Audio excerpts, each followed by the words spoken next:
Hi guys, welcome to my channel. My name is Sonia Siobhan. If this is your first time being here, welcome. I appreciate you stopping in.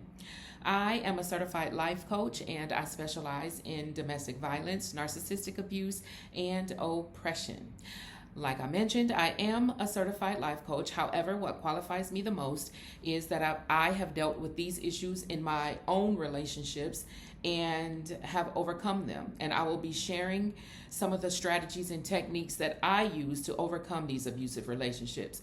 I am here to help you clarify your goals, to identify obstacles, and to come up with strategies and educate you on what to look for in your relationship so that you can recognize it, react to it, and remove yourself from it. The 3 R's, okay?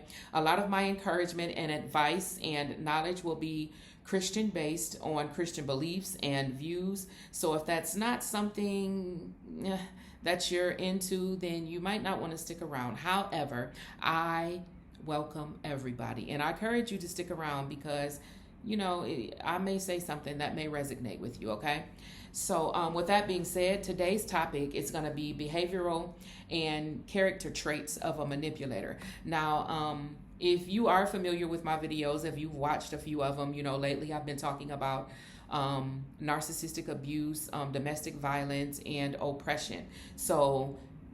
And usually, if you're dealing with an abusive person or a narcissist person, then 9 times out of 10, they are manipulators. And I'm going to be giving you some helpful traits and some things that will give you a hint or two if you are dealing with a manipulator or an abusive person, because like I said, usually these things go hand in hand.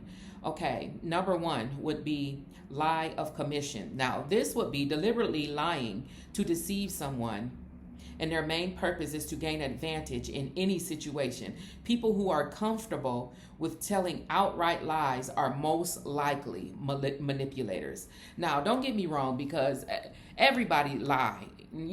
Sometimes, most of us tell little white lies here and there, and I'm not condoning that, because lying altogether is wrong. You shouldn't be lying.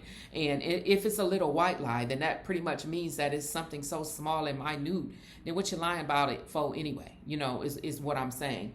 And I ain't perfect, I've been caught telling a lie or two, or, telling them little white lies, and I've just come to realize that it's silly and it's pointless, because like I said, if little white lies are usually something so small, then there's really no reason for you to lie about it when the truth will do, right? So manipulators lie all the time out of habit. So if this person is a liar out of commission, this is someone that lies all the time. Narcissists will lie because they want you to think highly of them. So usually if you're dealing with a narcissist, they're lying about, who they are as a person to beef up their character in some way, or they may be lying about their accomplishments in life or what it is that they do in life. It could be anything, but anything that would make themselves look better than who they actually are. A sadist will lie because they want to cause you pain, because a sadist is someone that does things intentionally to cause you pain. And most sadists practice this during sex. They like to inflict pain during sex, and that's one of the ways. But if a sadist is lying to you, it's because they want to cause you some type of pain in some way, okay? All right, the next one would be number 2, lying of omission, telling half-truths or leaving out specific details or failing to correct misconceptions that one is aware of. This type of liar leaves a loophole for themselves in case they get caught in they lie. They can always be like, well, no, I didn't mean it like that. What I really meant was such and such and such and such. So they only going to tell you bits and pieces of what the actual truth is, and they'll leave some type of gap in between, just in case they get caught up in they lie. Then they always got a backup plan. They can backtrack and be like, well, no, I told you that, but you misunderstood because it is this and that. Watch out for that. They will say you weren't specific enough. Like if you tell them something, you give them a task to do or whatever. And they know exactly what you meant when you told them that you needed this, and this done. And, they'll come back when they've only completed 3 of the 10 things that you told them to do. But then they'll say, like, your directions weren't specific enough. You didn't explain it well, or, something. I'm gonna give you a perfect example of a liar of omission. A car salesman. They only gonna tell you a little bit of what they want you to know about this car. They ain't gonna tell you that this car done been in 10 accidents and they done rebuilt it with used parts. They ain't gonna tell you all of that. They ain't gonna tell you that the last owner died in the car. They only gonna tell you what they want you to know, and they gonna beef up specific things to make it seem better than what it is. When they lying, basically it's lying, and yeah, it's a part of their job. People in politicians use these types of lies as well. But so yeah, they only tell you half the truth. And I want to backtrack to the a lie of commission. Now these people, these are just natural born liars. They lie about everything, and it could be the smallest thing. Like, and I'm gonna tell a story of a person, that was in my life, and this person lied, just lied for no reason, to the point to where I didn't believe anything that this person said. If I didn't check it out and double check it and triple check it and made sure that it was the truth, I was not believing it, because this particular person is a natural born liar, lies about everything, and just stupid lies, and will lie to make themselves look better, and will often try to reel someone else in on their lie and get this person to agree with them, which is something else that's a different type of liar as well. But you can be more than one type of liar, okay? So we're moving on to number 3. Number 3, denial. They will use denial to appear innocent when they know they've done wrong. They use denial to sway other people's opinions of who they are. They will have you second guessing yourself. And I kind of mentioned this a little bit the other day when I worked at this juvenile detention facility, how the youth there would lie. Like, you could literally catch them in the act of doing something against the rules, and they will lie right in your face like you didn't just see them do what they were doing. And you will walk away from the situation questioning your own eyes. Like, that's how good these people lie. They will have you questioning the very thing that you know you saw with your own 2 eyes. Gaslighters also use denial a lot. And they do it to deceive you. It's a part of deception and manipulation. And some of these people that use denial as a part of lying, they lack a conscience. They believe their own lies, and they will argue you up and down, left and right, when they know that they wrong. They know that they lying. But because they don't have a conscience of what the truth is or what right or wrong is, they will continue with the lie and be extremely adamant about it. And like I said, will have you walking away thinking that you were wrong. And, this type of behavior, when a person is constantly using denial as a form of manipulation, this just pretty much means that they are unwilling to change. They are unwilling to change anything about themselves. They know that they're wrong. They know, but they don't care, and they're not going to change it. So if you encounter this type of lying in any of your relationships, just know that that is an invitation for you to throw up them deuces, like I always say. Rationalization. They will come up with different narratives to justify how they treat people. Confronting them is pointless because they will always have an explanation. You ever met somebody that's always got a comeback? Every time you call them out on something, they got a quick comeback for it, no matter what it is. And they could be as wrong as 2 left shoes, but it don't matter because they got an explanation for it. Well, I put the 2 lefts on because, and will come up with some type of excuse as to why they put on two left shoes that day. And they are trying to manage how you see them and feel justified in it. So they'll keep lying. They'll rationalize the lie to sway your opinion of whatever the situation is, so that you view them differently. They don't ever want to be seen as a liar, even though they know they a liar, and you know they a liar, but they don't want you to see them that way. So they're going to continue to try to rationalize the lie and to make it make sense. If someone rationalizes stealing from you, then 9 times out of 10, they are a narcissist. They have some narcissistic traits within them. If they done stole, let's just say they stole $50 from you, but they'll rationalize it by saying, well, I needed to, buy groceries for the house, or what. Now, how does that even make sense? Because if I needed you to go buy groceries for the house, I would have asked you to do that. So be aware when people are trying to rationalize their own lies or manipulative tactics.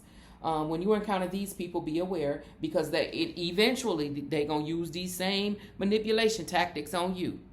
Okay? So and what I mean by that, let's just say if you're in a new relationship, you just met this person, and you're around this particular person and their friends or their family, and you're seeing them use any of these manipulation tactics or traits on other people. Mental note, it's only a matter of time before they start using those same tactics on you, okay? So, and that just goes back to some of the other things that I've talked about in previous videos, recognizing the signs, and when you see them, react and remove yourself. Okay? Recognize, react, and remove. The 3 R's. Remember those. Okay? Minimalization. Trivializing person's emotions or actions solely to manipulate you. So this will show up in a form of downplaying things, like downplaying your emotions or their emotions. They could fly off the handle about a specific situation that is really uncalled for, and I mean like in a violent, explosive way, and then we'll minimize it by saying, oh, it wasn't that bad, or all I did was slap you. Like, what are you talking about? Like, you don't get to just slap me and then minimize it and make it out as if it's something small or not important. Being smacked in the face is pretty important, but these are some of the tactics that this particular type of manipulator will try. And let's not get it twisted. Like, you can have a manipulator can have all of these traits. It don't necessarily just have to be 1 or 2. They can have all of these traits in one. So you got to stay educated, and you got to stay on top of things, and just keep your eyes open in these relationships. Another way that this may show up is by them belittling your accomplishments. Example, let's just say you got your dream job, and and you're displaying excitement, and you're happy because you got this job, and they may come back with man, anybody can get a job like that. That ain't nothing. That you ain't did nothing. All you did, you just got hired. They just made you a manager. That ain't nothing. That's minimalizing, and it's a manipulation tactic to keep you in your feelings, to keep you feeling small and beneath them. Okay? Another way that could show up is, let's just say if you got your license for the first time, you got your man, that ain't nothing. Everybody got a license. You ain't. That's an accomplishment, though. That is an accomplishment. So don't let anybody minimize anything that you've accomplished in your life. If you happy about it, be happy about it, and don't let nobody downplay that. And I'm gonna give a perfect example of this next one: minimizing your contribution to something, some hard work that you may have put into something, and somebody may minimize it, like you ain't really do nothing. All you did was write the opening statement like you did. That ain't nothing. Anybody can do that. But I'm gonna give another specific example. I was watching online this particular, this very well known bishop, whatever you want to call him, and they were talking about tithing, giving tithes and offerings, and had made a comment about how some people only give $10 or $15 and think that their contribution made a big difference in, the building up of the church. And I just felt some type of way about that comment, because what do you mean? First of all, don't minimize my contribution. All that might have been all I had. That might have been all this person had was $10 or $15. That could have been their last $10 or $15, and they chose to give it to the church. So how dare you come for a person that only gives a small amount in their tithes? That may be all they had, and they chose to give it anyway. I just thought that was so wrong, and it really made me look at this person differently after, they made that comment. In relationships, your emotions can be minimized, by your partner, or just a friend or a coworker. Anybody could say something like, "Oh, you too sensitive," or "You making a big deal out of nothing," and that's something that we hear all the time. You're too sensitive. Well, if I'm being sensitive about something, then that must mean that it's important to me. It's important to me.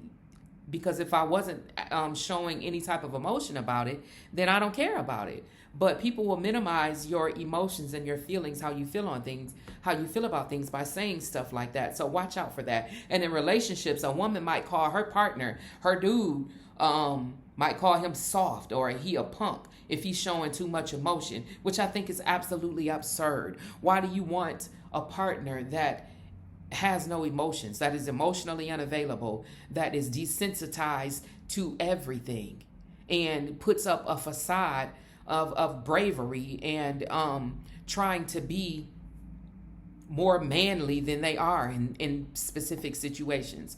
If you have a feeling about something, it is okay to show your feelings. It's okay to cry, and don't let nobody tell you that you soft or you being a punk because you're showing emotion about something. You're human, and we are all built to show emotion. We all feel emotion. We all get sad, happy, scared. All of these emotions are normal emotions, and it's okay for you to display them in your relationship. And if somebody is telling you that you can't, or that is something wrong with you for showing emotion, then it's really something wrong with them. Deuces, like I always say. And a man will call a woman a drama queen. We hear that all the time. Or you just a drama queen. You just a drama queen. And it'll make you feel crazy about something that you're passionate about. You can catch them cheating, and you'll be a drama queen because you're bringing it up to them. Don't ever dismiss your own feelings. You feeling how you feeling, and that's on period. Okay? Number 6, diversion and evasion. And this will be the last one. There is more. However, I will do a follow-up video tomorrow with the rest of them. So diversion and evasion. This trait will show up when the manipulator is trying to keep the spotlight away from their manipulative behavior so that they don't get exposed for who they are, so that they don't have to take responsibility for their behavior. Okay, and this will show up in a form of rambling. You can ask them a specific question about, and I always want to go to cheating because this is something that's common in relationships. If it's a romantic relationship, you can ask them a specific question like, who was that girl you was talking to on the phone? And they'll get to rambling on about something completely different other than what you just asked them. They will switch up the topic and give you irrelevant feedback. They'll go off the subject. You ain't gonna get no straight answer from them. You ain't gonna get no straight answer from them no matter what. Clear signs of deception and that they are hiding something. So if any of these are showing up in your relationship, your day-to-day relationships, I want to say, because like I always say, we ain't gonna just narrow this thing down to a romantic relationship. It can be any type of relationship. So just keep that in mind. And just a quick recap on the different traits that we talked about. The first one was lying of commission. That's just a straight up deliberate liar that just lied a lie for no reason. Lying of omission, that's a person that tells half truths. Denial, which is a form of lying and manipulating. They will deny specific things to appear innocent when they know that they have done wrong. Rationalization, they will come up with different narratives to justify how they treat people. Minimization, trivializing a person's emotions or actions solely to manipulate you. And diversion and evasion, which will show up when the manipulator is trying to keep the spotlight away from their manipulative behavior to keep them from being held accountable. Okay? So, like I said, tomorrow I'll be back. So get ready, get your pens and your journals or your notepads or whatever, and start jotting some of this stuff down, because I'm pretty sure that some of y'all may be in some narcissistic or abusive relationships, and these are some helpful hints, tools, strategies, knowledge that you can tuck down on up in your tool belt so that you can have it and be ready to pull it out. And remember the 3 R's: recognize, react, and remove. All right, you guys have a great New Year's and the rest of your day.